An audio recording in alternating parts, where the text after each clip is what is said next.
नमस्कार, मैं हूं राहुल चौधरी और डीएनपी इंडिया में आपका स्वागत है। मध्य प्रदेश, छत्तीसगढ़, राजस्थान, तेलंगाना और मिजोरम में चुनाव की तारीखों का ऐलान हो गया है। इन राज्यों में चुनाव की तारीखों के ऐलान के साथ ही आदर्श आचार संहिता भी लग गई है।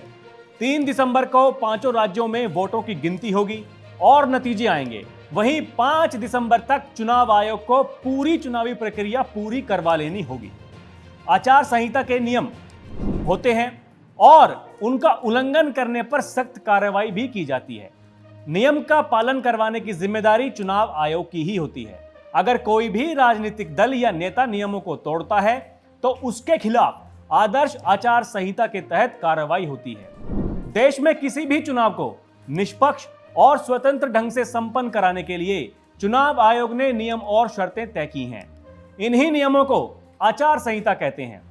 आदर्श आचार संहिता कानून के द्वारा लाया गया कोई प्रावधान नहीं है। यह सभी राजनीतिक दलों की सर्वसहमति से लागू व्यवस्था है जिसका सभी को पालन करना होता है।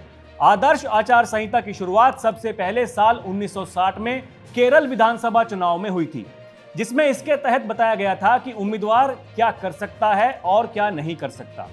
इसके बाद वर्ष 1962 में हुए लोकसभा चुनाव में पहली बार चुनाव आयोग ने इस संहिता के बारे में सभी राजनीतिक पार्टियों को अवगत कराया था। 1967 के लोकसभा और विधानसभा चुनावों में चुनाव आयोग ने सभी सरकारों से इसे लागू करने को कहा और यह सिलसिला आज भी जारी है। समय समय पर चुनाव आयोग इसके दिशा निर्देशों में बदलाव करता रहता है। चुनाव की तारीखों के ऐलान के साथ ही आचार संहिता लागू हो जाती है, जो चुनाव परिणाम घोषित होने तक लागू होती रहती है। चुनाव में हिस्सा लेने वाले राजनीतिक दल, उम्मीदवार, सरकार और प्रशासन समेत चुनाव से जुड़े सभी लोगों पर इन नियमों का पालन करने की जिम्मेदारी होती है। तो आइए जानते हैं कि आचार संहिता लगने के बाद किन कामों पर रोक लगा दी जाती है। आचार संहिता लागू होने के बाद केंद्र या राज्य सरकार किसी नई योजना और नई घोषणाएं को लागू नहीं कर सकती। कोई भूमि पूजन और लोकार्पण भी नहीं हो सकता है।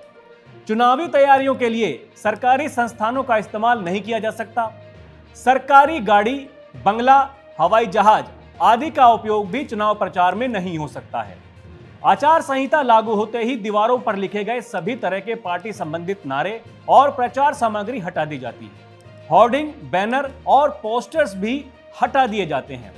राजनीतिक दलों को रैली, जुलूस या फिर मीटिंग के लिए परमिशन लेनी होती है। धार्मिक स्थलों और प्रतीकों का इस्तेमाल करना भी चुनाव के दौरान मना है। मतदाताओं को किसी भी तरह से रिश्वत नहीं दी जा सकती। रिश्वत के बल पर वोट हासिल नहीं किए जा सकते हैं। किसी भी प्रत्याशी या पार्टी पर निजी हमले नहीं किए जा सकते हैं। मतदान केंद्रों पर वोटरों को लाने के लिए गाड़ी मुहैया नहीं करवा सकते हैं।